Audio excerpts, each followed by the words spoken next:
Before we start blocking out the head and neck, I have to explain why it's needed for artists. So the organic forms are very complicated, and especially if you look at the asymmetric organic forms like these or like these or like these, you need some kind of system method to describe the form. And in order to explain very complex forms, you need some basic geometry. And why basic geometry?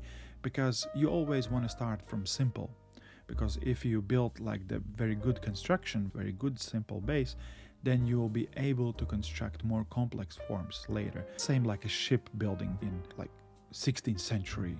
Before the artists can make them beautiful, the basic shape is determined not by the artist, but the basic shape is determined by the engineers. Because the first and most important thing for the ship is to be able to sail and to carry the cargo and stuff. You create the basic construction, and then later the designer or the artist can add some decorative details. And same thing with the artwork. So you need to create something that is self-sustainable and is correct in the basic shape, and then you can add more and more details. And so you always have to start with very basic geometry, and especially handy comes the geometrical primitives, the forms that we all know, like sphere, cylinder, or cone, or cube. So those are the very basic forms.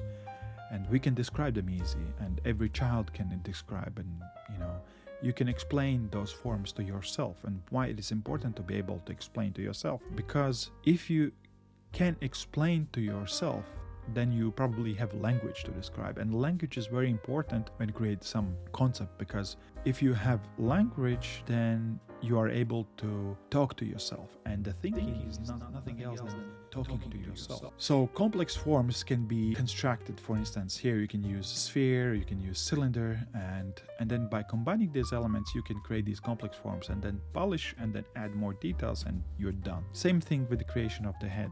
The good news about the head, that the head is symmetric, so you have the axial symmetry. The left side and the right side, they are the same. So if you build correctly one side, then basically it's no problem to build another side. It's not a case with the cloud, but it is the case with the human. You have to start with the big forms. And there's two major methods how you can build these forms. You can use your own method. You don't have to necessarily use somebody's method. You can use your own. Most popular of the methods is Andrew Loomis method, but the one which I like the most is the Gottfried Bammes method with some upgrades. So Gottfried Bammes was using, instead of the sphere, he was using egg. Why would you use egg? Because egg has this more narrow one ending. And if you look at the head from the top, you can see the form of the head is not round, so it's more like the frontal part is more tapered, so it's more narrow. So therefore, egg is quite useful in using. Of course, that's not geometrical primitive that I mentioned before, but still, if somebody says egg and then you kind of try to imagine the egg as a shape, still most of the people can easily imagine the form, what the egg is looking like. And then you add the cylinder to the face, and that's going to be the facial skeleton. So skeleton is divided in two parts, the facial skeleton and the brain case. So brain case is egg shape, and facial skeleton is kind of shaved cylinder. As soon as you have this basic shape of the head, then you can start adding details.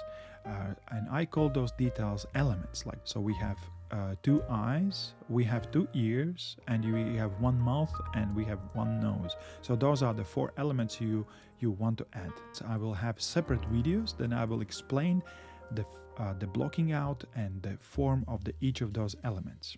And of course you can use other source materials, for instance my recent book called Form of the Head and Neck, where I describe the forms, not only the head but also of the elements, from very basic shapes to the more complex levels, and also the neck, the changes and movements of the neck.